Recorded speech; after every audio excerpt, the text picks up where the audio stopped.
केसेरा छकठारे bike सह 17 kilo गंजेई जबत 2 गिरफ। Ganjam जिला सोरडा थाना अंतर्गत केसेरा छकठारे सोरडा पुलिस 2 जन को गंजेई चोरा चालाण करुथिबा बेले करिछि पुलिस। अभियुक्त माने बड़गड़ थाना अंतर्गत प्रतापपुर ग्रामर बोली जना पड़िछन्ति।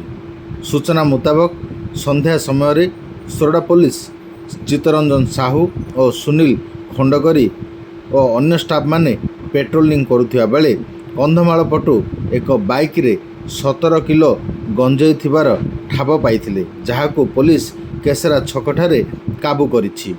2 जन बाइक जोगे उक्त गंजेई को ब्रह्मपुर को चालाण करुथिबा जना पड़िछि। अभियुक्त माने एक टीवीएस बाइक OD 32C 7147 रे नौथिबा समय रे धरा पड़िछन्ति।